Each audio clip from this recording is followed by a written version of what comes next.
Olá, amigos, amigas, bem-vindos a mais um estudo do livro Nas Fronteiras da Loucura.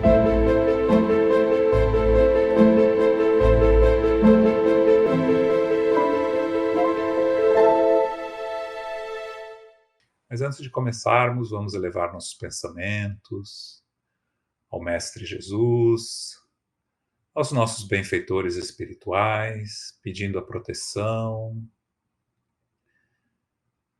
pedindo ajuda para que todos possamos juntos aprender,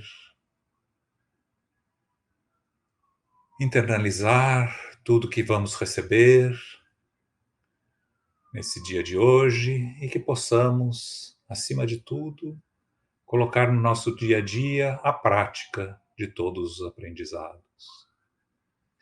Agradecemos, como sempre, a nossa mentora, Sueli Caldas Schubert, que nos acompanha desde o começo desses estudos.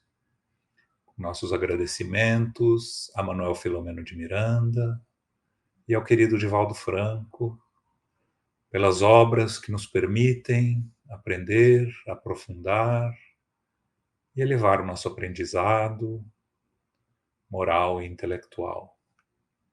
Estendemos nossas vibrações de amor e de fraternidade a todos os coordenadores que fazem parte deste grupo e a todos que nos assistem, que nos prestigiam todas as semanas, que possamos todos estar protegidos, guiados e abençoados pelo Mestre Divino. E pedimos permissão para começar nossos trabalhos, que assim seja. Então, hoje, nós estamos na companhia de nossos queridos coordenadores, Vânia Maria de Souza e Laudes Risso. Nós vamos pedir, então, a Vânia para começar fazendo o resumo da noite, o capítulo 2. Com você, Vânia. Boa noite, queridos amigos, queridos irmãos.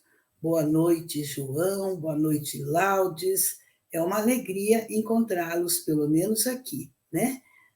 Na internet, encontrarmos todos. Então, como nós vimos no capítulo anterior, havia uma senhora que orava fervorosamente, solicitando auxílio espiritual de Bezerra de Menezes. Então, eles foram até lá, de onde partiam essas vibrações. Chegaram à residência desta senhora, que prosseguia em oração profunda. Ela pedia, em pensamento, socorro para sua filha, que se encontrava internada em um sanatório. Bezerra, então, decide visitar o sanatório e convida Miranda. Mas a caminho do sanatório, ali nas ruas e volitando naturalmente, Miranda fala que percebem penosas vibrações de desconcerto psíquico em faixas de alto teor pestífero, informando-nos que as condensações que pairavam no ar, pela densidade pastosa e escura, causavam a eles um grande mal-estar. Era noite de carnaval e a população invisível, ao olhar humano, se fazia acentuadamente maior, no tresvairar das fortes sensações de que eles, os espíritos, não se haviam libertado com a morte. Disputavam entre si como chacais, escreve Miranda, a vampirização das vítimas, as quais não tinham meios de defesa e eram telecomandadas. Estimulavam a sensibilidade e as libações alcoólicas de que participavam. Ingeriam drogas que seus comparsas físicos, verdadeiros intermediários submissos, patrocinavam. Então, o doutor Bezerra explica a Miranda. Miranda, onde a criatura coloque suas aspirações, aí encontra intercâmbio. Enquanto o homem não elaborar mais altas necessidades íntimas, irá se demorar nas permutas grosseiras dos instintos primários. Então, Bezerra também explica que a fixação das paisagens sombrias em que esses espíritos vivem, acontece que eles desacostumam da percepção mais estética, da visão da natureza, daquela harmonia da natureza. De igual modo, diz ele, quando o homem experimenta as impressões do prazer selvagem, desinteressam-se pela aquisição dos valores liberativos da alma. E a transposição é possível? Essa transposição para os valores da alma, diz Bezerra, enquanto se está na área da sofreguidão e do exagero carnal, somente ocorrerá apesar do tributo de dor e a fortes aguilhoadas da aflição. Ainda Bezerra também esclarece que o fatalismo da vida é para o bem e a destinação é para a felicidade. Consegui-los ao impulso do amor ou conquistá-los sob penas de sofrimentos são as escolhas únicas que se terão para fazer. E advertiu: não nos cabe duvidar da vitória do amor e do êxito que todos conseguirão hoje ou mais tarde. Nosso dever de agora é auxiliá-los a desvencilhar-se das fortes amarras que os infelicitam e convidá-los à experiência da renovação. É lindo o trabalho deles. E enquanto conversam, eles chegam ao nosocômio psiquiátrico. E ali a movimentação dos espíritos era acentuada. Vítimas e algozes de hoje, renovando os dramas do passado, estarreciam à primeira vista. E Miranda escreve que nenhuma descrição conseguiria retratar a tormentosa realidade, de tão ruim que parecia ali. E ao lado deles, como sempre ocorre, notava-se igualmente a presença de entidades benfeitoras que se especializaram no socorro aos alienados de ambos os planos da vida, participando dos mistérios da caridade fraternal, ungidos de amor e profundo respeito às vítimas dos próprios engodos, dos próprios enganos. Um gentil espírito, enfermeiro, os recebeu, levando-os à presença de nobre entidade responsável direta pelos serviços espirituais que ali se movimentavam. Esta nobre entidade, Dr. Arthur Figueiredo, foi na Terra discípulo das teorias de Freud, a que se aferrava, tentando explicar a patogênese da grande maioria das alienações mentais, conforme o esquema do ilustre médico austríaco. Como sabemos, ele não era reencarnacionista. Então, o Dr. Arthur, quando encarnado, ele desconsiderava a problemática da alma, mas, no entanto, ele foi excelente trabalhador na saúde mental e, ao desencarnar e constatar pessoalmente, entre aspas, a realidade espiritual, ele ofereceu-se para prosseguir trabalhando, laborando na mesma casa onde antes ele trabalhou com afinco e abnegação.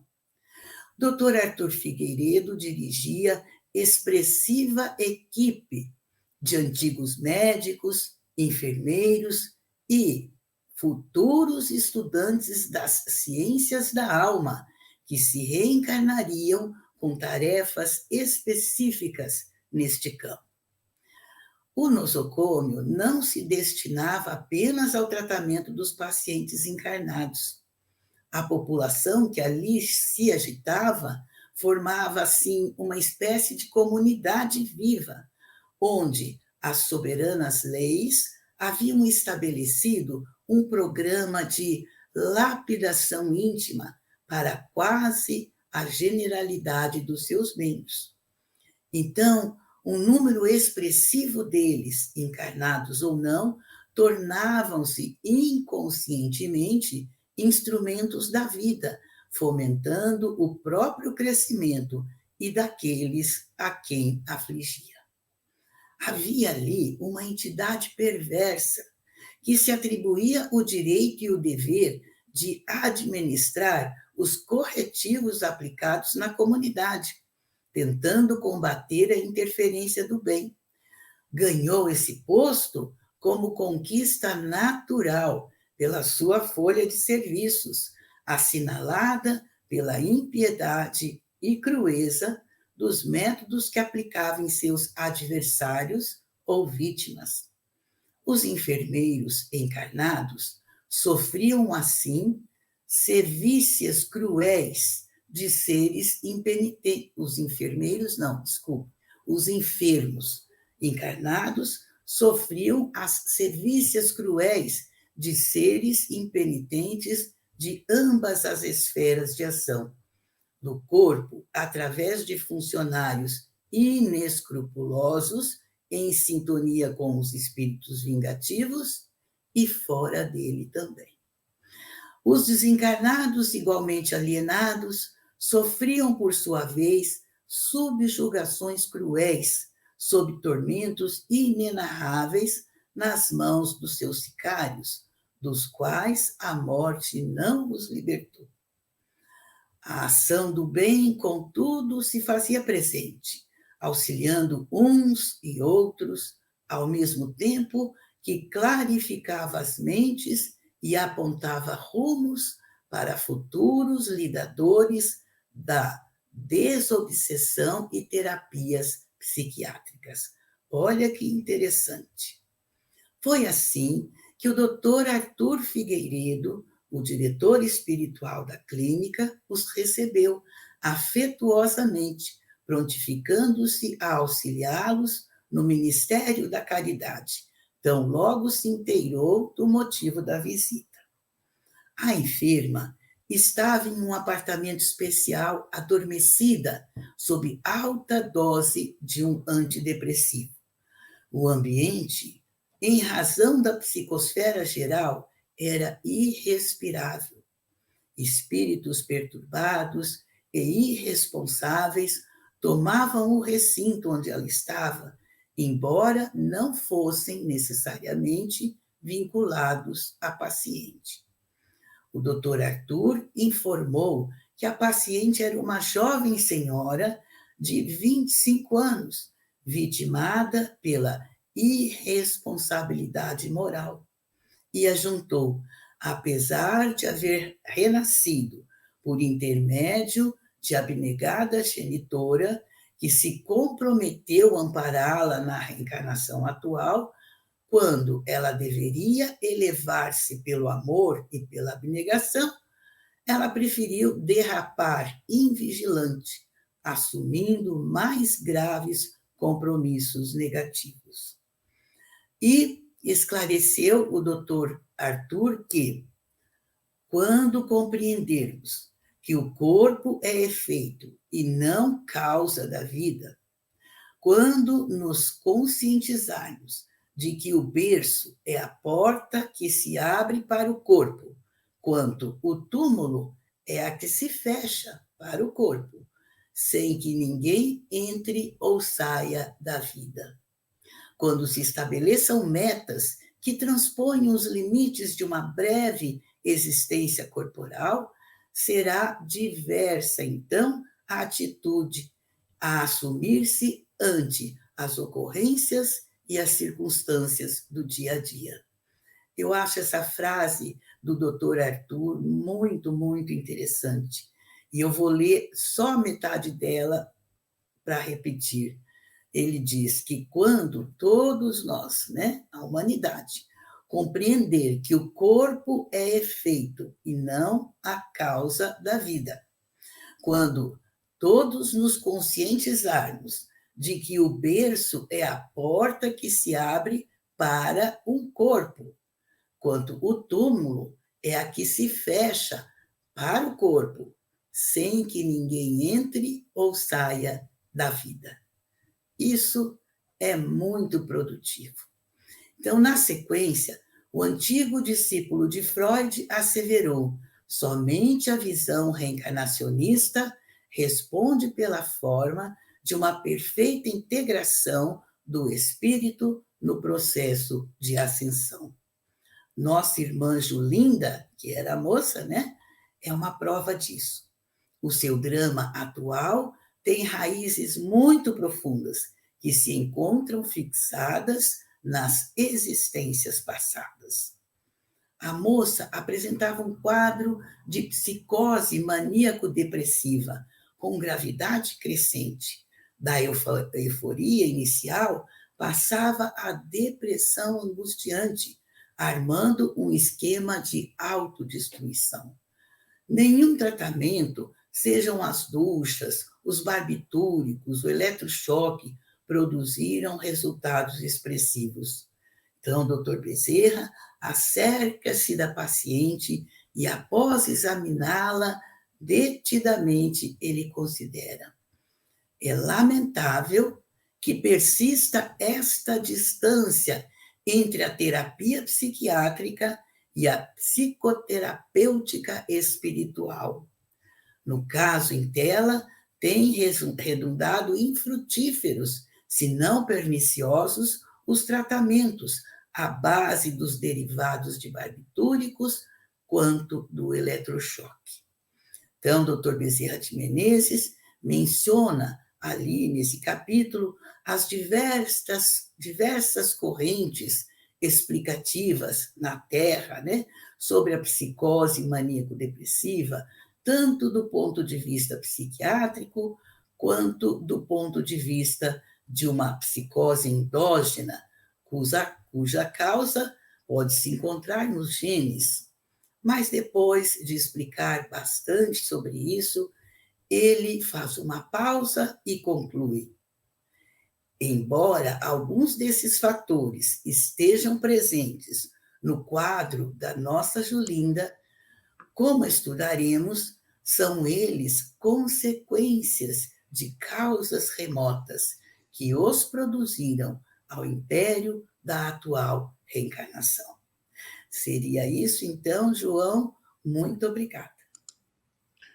Obrigado, Vânia. Como sempre, um resumo muito interessante que destaca os pontos importantes do capítulo e traz para todos nós uma ideia do que temos a falar um pouco. Então, para começar nosso estudo, nós vamos pegar algumas partes desse capítulo e aprofundar um pouco sobre o que aprendemos. Começando por aquela frase onde se diz que dificilmente se poderia distinguir se os homens eram cópia rude das faces aberrantes dos desencarnados ou esses os imitavam. Tal sintonia e o perfeito intercâmbio. E aí o mentor disse a Miranda: onde a criatura coloque suas aspirações, aí encontra intercâmbio. A gente sabe que nós nos conectamos com os espíritos que nos cercam de acordo com as nossas vibrações.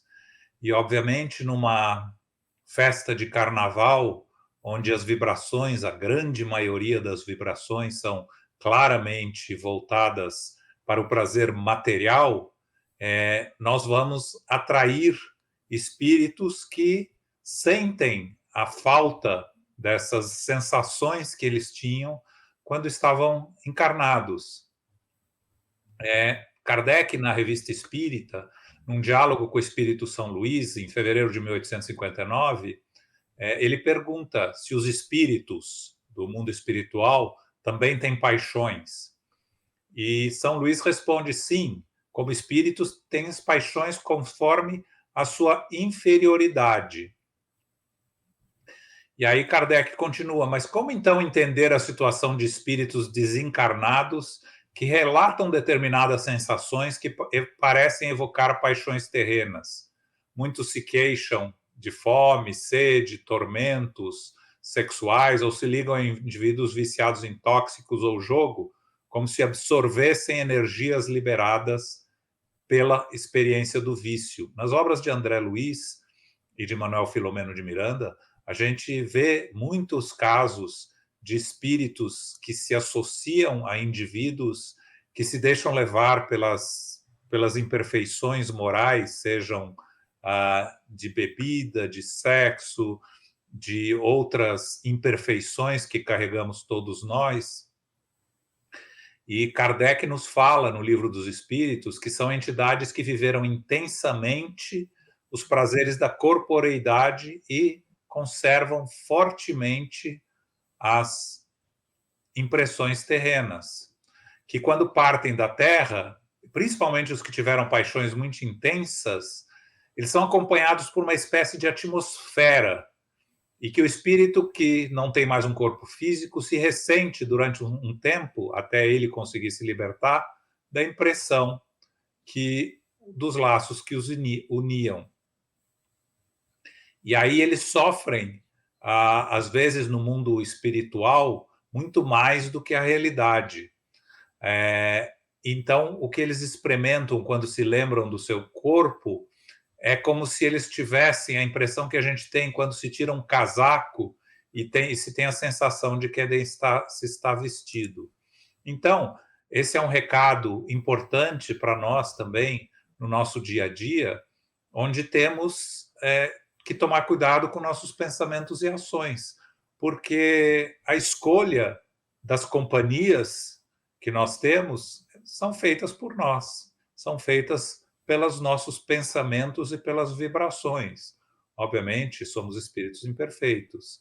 Estamos aqui no mundo de provas e expiações para aprender e superar nossas imperfeições.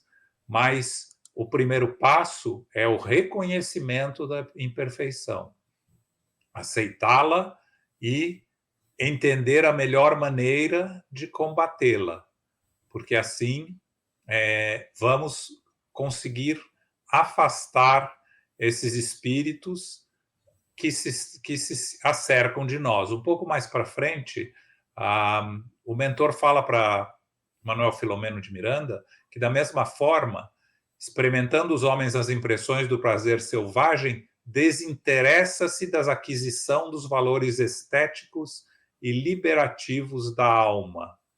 Isso é muito importante também para nós encarnados, porque para a direção que nós colocarmos as nossas ideias e o nosso caminho é onde nós vamos ter associação. Então, quanto mais a gente focar nos problemas da vida material ou nos prazeres da vida material, mais vamos nos afastando dos valores estéticos e liberativos da alma, da nossa evolução moral, que é o objetivo principal aqui, de novo. Estamos aqui para uma evolução intelectual e moral, mas a moral é mais difícil sempre, porque a intelectual é acumulativo. A gente põe conhecimentos em cima de conhecimentos, em cima de conhecimentos, sem ter que abrir mão de nada. A evolução moral significa eliminar o que temos, imperfeições, nos livrar do que carregamos e que nos faz ainda estar presos ao atraso na nossa evolução, e esse é sempre mais difícil. Somar é sempre mais difícil, é mais fácil do que subtrair. Então, que possamos aprender com esses comentários do mentor a prestar atenção aos nossos impulsos, às nossas vibrações, às nossas tentações da vida terrena, para que possamos lutar para vencê-las e nos associar com os espíritos protetores, familiares, o nosso anjo da guarda, que sempre estão dispostos e presentes e prontos a nos ajudarem.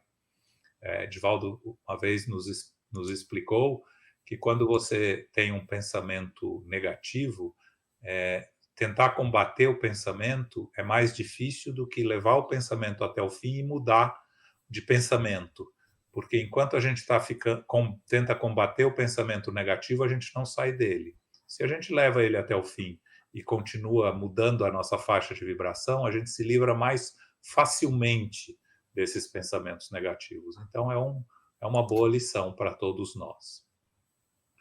Um pouco mais para frente, o mentor nos fala que o fatalismo da vida é para o bem e a destinação é para a felicidade.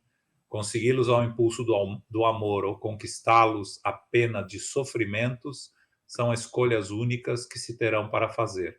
Isso é muito interessante, porque quando a gente discute fatalismo, sempre falamos de fatalismo no sentido negativo. Essa é a tendência da grande maioria.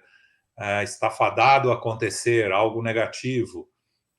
Nós não paramos para pensar que o fatalismo da vida é para o bem. Por que o fatalismo da vida é para o bem? Porque a lei é de progresso.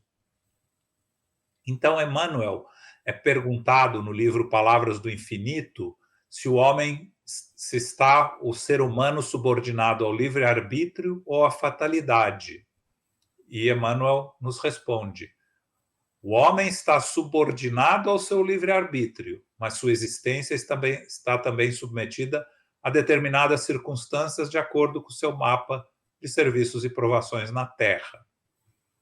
Então, as condições sociais, as moléstias, os ambientes viciosos, as tentações, os dissabores, são circunstâncias da existência do ser humano. Entre elas, porém, está a sua vontade soberana, ou seja, o livre-arbítrio para escolher para o bem. E, de novo, a gente aprende no Livro dos Espíritos que a fatalidade existe para o corpo físico. O ser espiritual, o espírito, para a evolução moral, é sempre detentor de livre-arbítrio. Na esfera individual, Emmanuel continua, o livre-arbítrio é o único elemento dominante. A existência de cada homem é resultante dos seus atos e pensamentos. O que se faz necessário é intensificar a educação pessoal. Que um dos grandes erros do ser humano é não se conformar com a situação de simples hóspede de um mundo que não lhe pertence.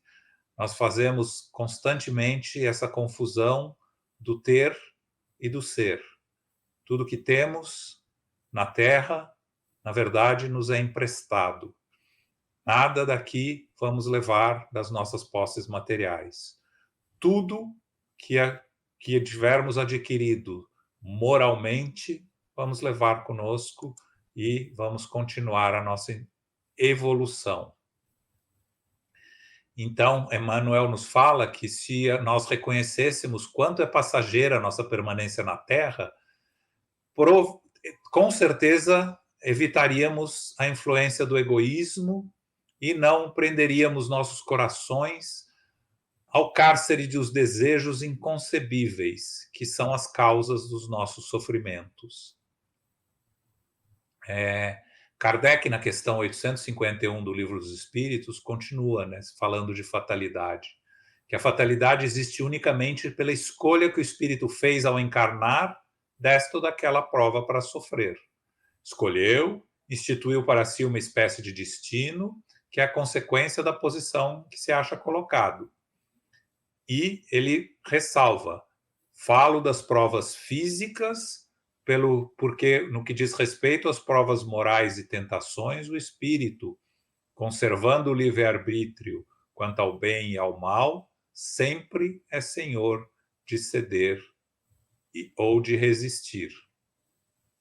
Então, hoje em dia, se fala muito, como sempre se falou, se a gente vai buscar em Kardec, a gente vai ver na época de Kardec algumas discussões que ele e perguntas que ele respondeu. Parece que o mundo não evolui, parece que o mundo está indo para trás, só vemos coisas horríveis acontecerem, cadê o progresso do mundo? A gente precisa entender que nós espíritas, estudando o espiritismo, estudando as leis morais, uma das leis morais é a lei do progresso. Estamos todos sempre progredindo, os espíritos aqui encarnados, os espíritos desencarnados e o planeta Terra. Obviamente, a evolução do planeta Terra depende dos espíritos encarnados nele. Mas a primeira coisa que a gente tem que prestar atenção na literatura é o seguinte: estamos nós preocupados com o progresso do mundo mais do que com o nosso progresso? Quando vemos tudo que aí acontece pelo mundo afora, quando nos chocamos pelas barbaridades que acontecem no mundo, estamos nós esquecendo de focalizar no nosso próprio progresso individual? Porque o que a gente pode fazer é a nossa parte.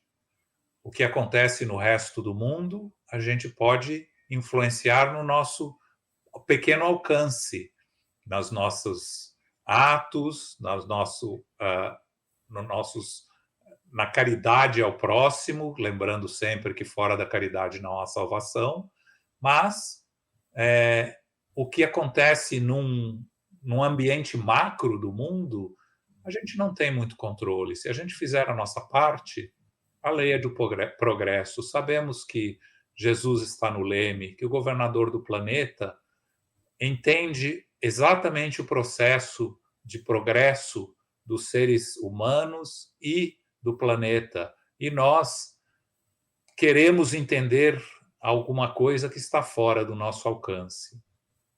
Quando vemos esses espíritos fazendo barbaridades e falando, cadê o progresso?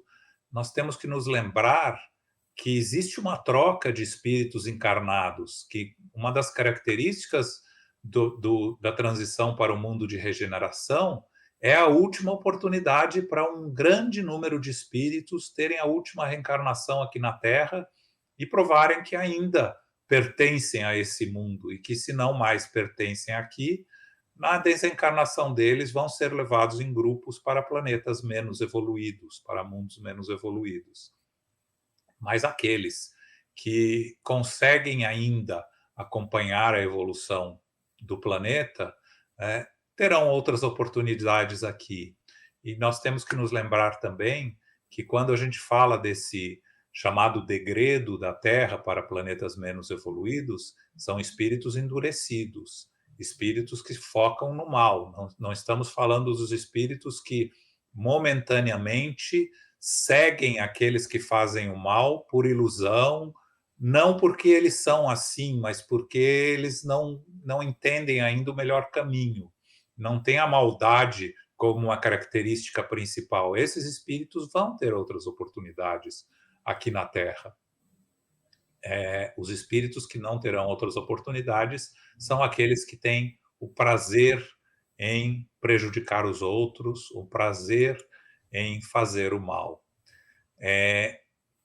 Na questão 780 do Livro dos Espíritos, Kardec nos fala que a lei de progresso se manifesta de duas formas, como nós citamos anteriormente: o progresso intelectual e o progresso moral. E que o progresso moral nem sempre acompanha o progresso intelectual. E, na verdade, na maioria das vezes, no nosso nível evolutivo, não acompanha. Mas acontece que o adiantamento intelectual promove a melhoria moral, desde que o ser humano tenha compreensão do bem e do mal. E essa compreensão favorece o desenvolvimento do livre-arbítrio, fazendo que as pessoas façam escolhas mais responsáveis. Por que temos esse conhecimento de tudo que acontece no mundo imediatamente hoje em dia, que na época de Kardec, por exemplo, uma notícia de uma catástrofe num país do Oriente Médio demoraria um mês para chegar à Europa e mais ainda para chegar nas Américas. Hoje em dia, tem um terremoto aqui em Nova York, como a gente teve um rapidinho na semana passada, e imediatamente está todo mundo sabendo e mandando mensagem para a gente: vocês estão bem? Aconteceu? Tudo bem? Antigamente a gente não tinha essa informação rápida, porque nós temos a capacidade intelectual e moral de lidar com esses acontecimentos. Porque quando temos uma notícia desses horrores que acontecem pelo mundo, nós já temos a capacidade de nos chocar e de entrar num estado de oração, de elevação moral, de harmonia, para harmonizar e elevar a vibração mundial. Quando na épocas mais antigas não tínhamos a capacidade de entender esses desastres morais que aconteciam ao redor do mundo. Por isso as notícias chegavam para nós muito mais tarde ou não chegavam nunca. Os espíritos que não têm condições de lidar com essas notícias nem chegavam a saber delas. Como a gente fala que crianças, a gente não fala tudo para crianças, porque nem tudo é conveniente para as crianças aprenderem, tudo a seu tempo. Emmanuel nos fala no livro Inspiração: não aguardes o progresso geral para acender a luz em ti mesmo. Faze, antes de tudo, claridade em teu próprio coração, cooperando no erguimento do progresso geral.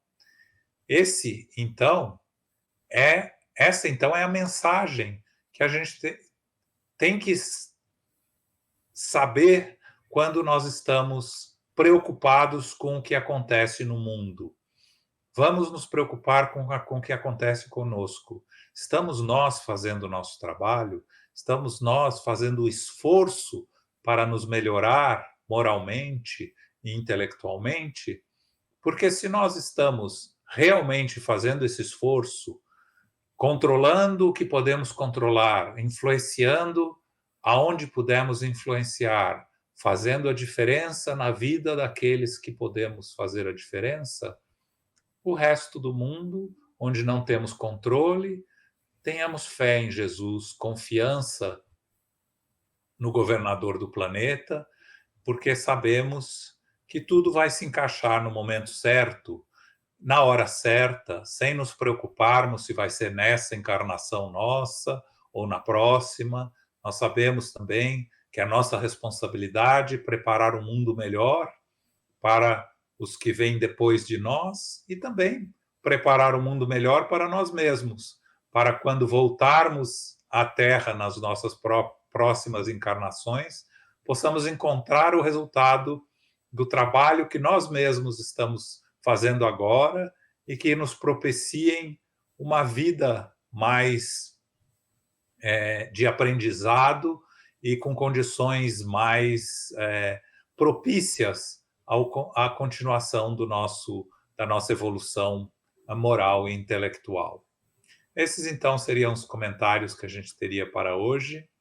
Vamos, então, passar ao nosso querido Laudes para ele concluir o aprofundamento. Querido amigo João, Vânia, queridos amigos que nos acompanham, os nossos votos de alegria por mais este estudo dessa obra magnífica.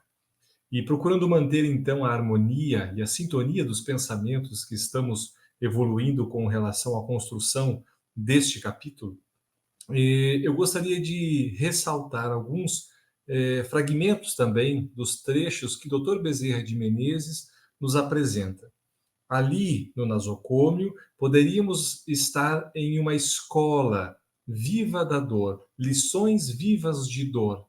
E Bezerra diz que ali naquele nasocômio, as pessoas, então, conforme estavam transitando, percebendo ali aquelas fixações sombrias, apresentavam um desinteresse pelos valores estéticos. Como o João havia comentado, eu gostaria de ressaltar novamente esse trecho do desinteresse dos valores estéticos, mas a fixação sombria naquelas sensações primárias de exaltação do prazer fisiológico. Quantos de nós ainda não estamos jogando o nosso tempo, a nossa energia, o nosso esforço para tentar, de alguma maneira, exaltar os prazeres fisiológicos da carne? Porque um pouquinho além ali no capítulo, Bezerra vai dar um diagnóstico para a jovem. E ele coloca, a jovem era vítima de. E essa vítima, nós podemos pensar, é um diagnóstico. Vítima de loucura, esquizofrenia, um bacilo, um vírus, uma bactéria. Mas o diagnóstico preciso de Dr. Bezerra ela foi vítima de uma irresponsabilidade moral, com raízes no passado. Veja que maravilha, um diagnóstico, não só clínico para o sofrimento, mas um diagnóstico para encontrarmos as raízes profundas do sofrimento daquela alma que agora está no nasocômio.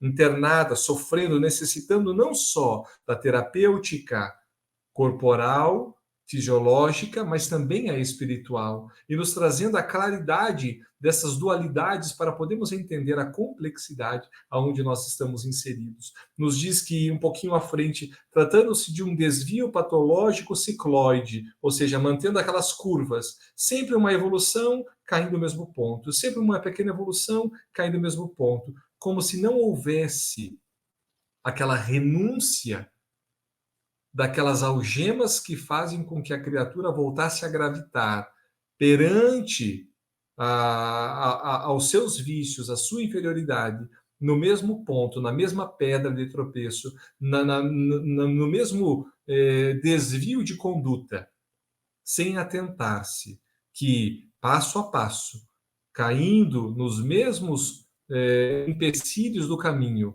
sem valorizar a jornada em que está vivendo, mas a procura para tentar gozar de novas sensações. E nesse processo, Vânia fez um destaque de uma frase. Eu gostaria de fazer um destaque de duas, para podermos iniciar os aprofundamentos que eu gostaria de chamar a atenção neste capítulo que tanto também me impactou. Nos diz ali Bezerra, o corpo é efeito e não a causa da vida. Quão poucos são aqueles que elegem metas que transponham os limites corporais.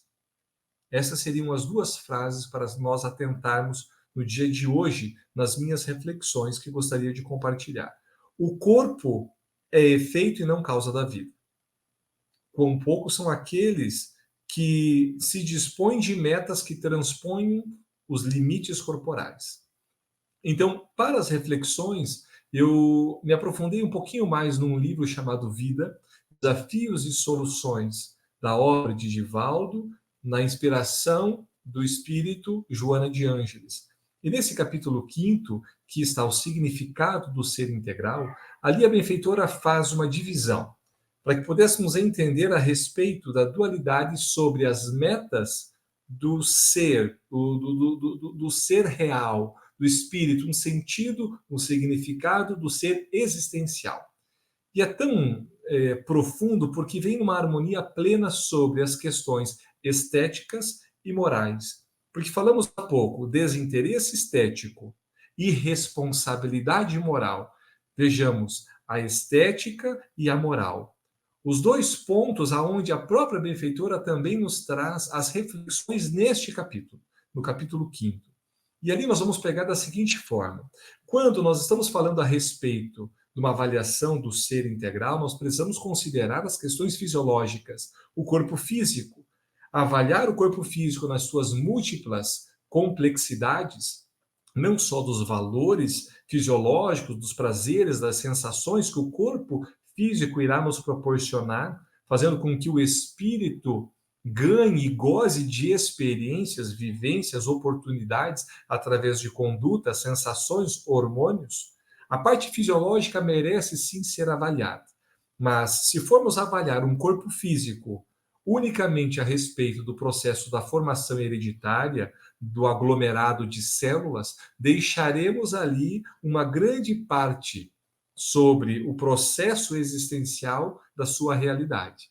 Não poderemos esquecer jamais sobre um processo da pré-existência da alma ante esse processo reencarnatório. Ou seja, a reencarnação merece ser avaliado sobre as lentes para avaliarmos as condições deste corpo físico.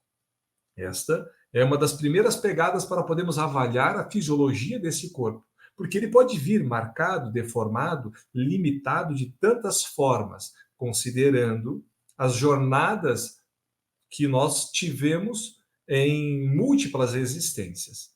Mas um segundo ponto que também merece ser avaliado é saber a considerar que nós estamos habitando um mundo de provas e expiações. Ou seja, o espírito necessitará de provas da qual o corpo físico irá fazer com que ele se mova, o conduza, ou traga o sofrimento, lhe apresente as limitações, para que o espírito possa provar ou expiar, também considerando jornadas transatas no processo reencarnatório, mas também o processo como João tão brilhantemente nos apresenta a respeito da lei do progresso. Ou seja, estamos no mundo de provas e expiações aonde o mal ainda sobrepõe o bem. Essa realidade já me faz avaliar a minha existência sobre alguns pontos de vista, considerando a realidade da minha própria existência.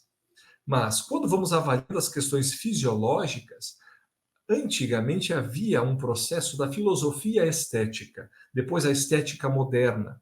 E quando vamos avaliando a questão da estética hoje, vamos vendo que a grande parte da estética está ligada às questões da estética corporal ou facial. Mas a questão do interesse, não o desinteresse, como nos apresentou Ali Bezerra, mas o interesse da estética, quando nós vamos pegando da filosofia estética, nós vamos percebendo que interessar pelo o belo, o bonito, a arte, a cultura e a natureza, nós vamos desprendendo para saber identificar o que é o belo, o que é o feio, o que é o bonito, o que é o agradável, o que é o desagradável. E nos traz um vínculo direto, segundo os próprios ensinos de Aristóteles, que a estética estaria vinculada principalmente a 3 pontos: perceber, sentir e aprender. E veja que maravilha, quando começamos a atentar nas funções da estética, da filosofia estética, nos patamares corpóreos e fisiológicos, eu quero perceber quais são essas sensações, as percepções de tal conduta, de tal ação, de tal convivência, de tal feito, de tal filme, de tal obra. Qual foi a sensação? Ela foi agradável? Desagradável? Não, ela foi primária, foi muito sensorial, mas assim, aos prazeres primários, ganglionares, puramente. Aquele fogo de palha que acende, mas logo passa. Uma sensação agradável, é claro, mas uma duração muito pouca, um cansaço, uma conta talvez muito alta, para que eu sinta de novo aquele prazer de uma maneira repetida, porque às vezes realizando o mesmo feito, eu não gozo dos mesmos prazeres porque as glândulas já não produzem os efeitos sensoriais, como a repetição primária. Eu consigo perceber, eu consigo sentir, mas também consigo aprender. E esse aprendizado me faz criar interesses estéticos para trazer um novo hábito, não mais, como ele coloca, da fixação sombria, mas começar o hábito para começar a fixar a mente justamente no psiquismo divino, na realidade da minha existência imortal, da imortalidade da alma, dos sentidos que podem despertar para o meu corpo físico, sentir altas dosagens de ocitocina, conseguir equilibrar os hormônios da serotonina, conseguir controlar os pensamentos ativamente, já não mais está no automatismo pleno. Ou seja, começar a segurar as rédeas desse corcel desgovernado das paixões para obter o controle, não somente através da intelectualidade, mas de uma razão bem construída, considerando os valores estéticos para que eu possa começar esta construção. Considerando este mundo de provas e expiações da função estética, vamos avaliar os corpos marcados, as dificuldades que nós vamos poder avaliar a nossa existência, sociais, econômicas. Quantos de nós já não podemos avaliar as fragilidades do corpo físico, as condições sociais e econômicas, que todos nós estamos nessas instabilidades constantes? Por mais que haja algum ganho, sempre há a fragilidade da instabilidade, seja do país, seja da cidade, seja da nossa própria saúde, ou o emocional. Quantas fragilidades talvez eu possa ter hoje, como um fio desencapado que em vida passada foi aonde eu comecei as primeiras agressões, e hoje a hiperceleridade mental, a ansiedade, a depressão, a melancolia, a tristeza, talvez as raízes como nos coloca Dr. Bezerra, estejam no passado, da irresponsabilidade moral. Mas paremos. Quando vamos falar um pouco de moral, vamos atentar um pouco, voltar ao dicionário para definir o que é moral. Princípios e valores norteadores da conduta. Princípios e valores individuais ou coletivos, que nos norteiam a conduta. Ou seja, a moralidade, a moral do indivíduo está justamente na base racional de princípios individuais e coletivos que eu trago para a minha existência como corretos, como puros, como verdadeiros, para que eu traga o vínculo estético com o moral, para que eu tenha uma conduta ético-moral. Mas aí a benfeitora nos coloca a divisão entre essa avaliação fisiológica com a avaliação psicológica. E nesse processo da avaliação psicológica, a benfeitora nos traz o seguinte: entre avaliar a questão moral e a psique do indivíduo, nós tínhamos que colocar as questões também das metas, como o próprio benfeitor Bezerra de Menezes coloca, as metas que dispõem os limites corporais, que transpõem os limites corporais. Aí ela coloca da seguinte forma: se eu me colocar em uma posição de uma meta, aonde eu quero chegar? Qual é o objetivo? Aonde eu vou? Se eu pensar em uma viagem, eu pretendo ir ao Alasca e vou fazer uma escalada. Eu preciso saber quais são os materiais, os recursos que eu tenho, financeiros, físicos, de resistência, quais são todas as condições para que eu execute essa viagem. Ou seja, sabendo os recursos que eu tenho, eu vou avaliar o que eu preciso para que eu atinja tal objetivo. E também os objetivos que envolvem o psicológico, a moral, o ser existencial, nós também precisamos fazer uma avaliação. Mas calma, Laudo, você está me dizendo assim, mas qual é o objetivo? Um exemplo. Eu tenho o objetivo para ser um verdadeiro cristão. Eu tenho o objetivo para me tornar um verdadeiro espírita. Tá bem, mas quem te assemelha a um verdadeiro espírita? Qual é o exemplo que talvez lhe aproxime como um verdadeiro cristão? Pegue o exemplo. Mas deste exemplo, vamos pegar quais são os recursos que aquele indivíduo, aquela personalidade, aquele exemplo de vida, aquele missionário que talvez impacte a tua existência, ele tinha. E ele, com aqueles recursos, pôde executar tal obra. Quais recursos eram aqueles? Morais, estéticos, éticos, porque são recursos que transponham os limites corporais. Quais eram? Quais eu já tenho? Porque iniciar esta avaliação, ela fala que nós também entraremos em dois processos. A avaliação dos recursos que eu tenho, que eu vou avaliar o inconsciente profundo, eu vou começar as minhas reflexões para tentar o que eu tenho em mim, quais são os pontos fortes, e identificando os fortes, naturalmente eu também passo pelas fragilidades. E identificando as fragilidades para obter tal meta, eu vou avançando em um superconsciente, que é justamente identificar o que eu preciso. Quais são os recursos que eu preciso para atingir tais objetivos? Objetivos para colocar um símbolo unificador. Madre Teresa, eu quero me assemelhar a Francisco de Assis. Mas então, para me assemelhar, basta então eu ser pobre? Já estou assemelhando-me a Francisco de Assis? Porque ele foi pobre. Jesus também foi pobre, mas será que é esse tipo de pobreza? Ou bem-aventurados aqueles que sejam pobres de espírito? Qual foi os recursos que Francisco de Assis tem que eu ainda não tenho? Mas calma, quais eu já tenho? Quais desses que eu tenho eu preciso aprimorá-los? Aí está, uma criação de uma meta que vai transpor as questões corporais, esse processo de identificação. Desta forma, conseguiremos iniciar grandes vitórias, porque quando vamos destinando a nossa existência à construção de valores estéticos, morais e éticos, nós vamos começando a realizar vitórias sobre o orgulho, o egoísmo, a ganância. Nós vamos começando a trazer que este peso na minha mochila pode limitar a minha jornada, porque o meu objetivo de atingir tal objetivo é real. A meta que eu coloquei é uma meta existencial.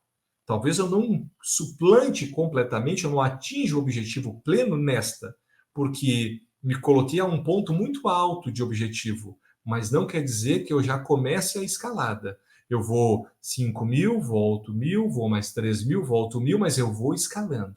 Gradativamente eu vou atingir aquele ponto culminante da existência do espírito. Porque a morte do corpo, quando eu vou avaliando essa realidade, faz parte da vida. Mas o corpo que hoje me bem serve vai me trazer os sofrimentos junto com a minha jornada. E pensar que os planos que eu realizei, o corpo me surpreendeu. Me traz um fatalismo de doença, patologia, limitação, mas eu já tinha me planejado. Eu já tinha, não pensando em um imprevisto da jornada, mas de uma realidade de uma jornada física, de um mundo de provas e expiações aonde eu também estou inserido.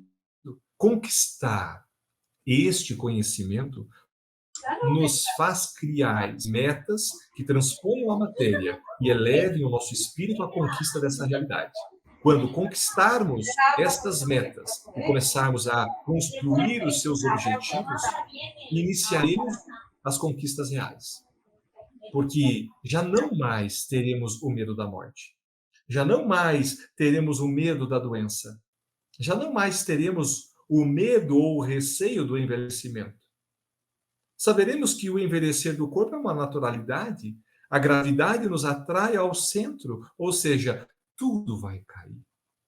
Inclusive os cabelos, mas tudo. A cartilagem não vai aguentar, tudo vai caindo. Mas em uma alegria de poder dispor dos recursos que eu tenho hoje e na gratidão dos recursos que eu tinha até ontem. Mas sabendo que esses recursos me proporcionaram novas ferramentas e conquistas para o amanhã. Na realidade, que se amanhã, mesmo o corpo físico não tenha mais forças, e a irmã morte bata a minha porta, eu sigo com essas ferramentas, porque a meta não estava vinculada somente ao corpo. Ou seja, a alegria de poder envelhecer e reconhecer as limitações e poder viver plenamente com elas. E sabendo que esta prova agora de estar aprisionado em um corpo físico limitante, um espírito vibrante, com a mente, com um raciocínio lógico e com tantos planos, sabe que logo mais toda conquista está vinculada ao espírito imortal.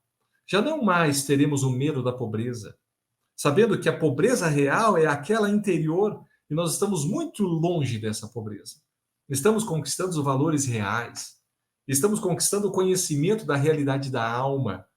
Toda a filosofia que tentava descobrir o sentido da vida, da onde viemos e para onde vamos, em 1857, quando coloca o Livro dos Espíritos na prateleira, está ali todas as respostas. Sabemos muito bem de onde viemos e sabemos muito bem para onde vamos. Há uma lei, a lei do progresso, a lei do amor, da justiça e da caridade. Venceremos dessa maneira o temor da morte. Por mais que a fragilidade nos gere as ansiedades naturais, sem dúvida, são lacunas de tantas almas queridas que partem.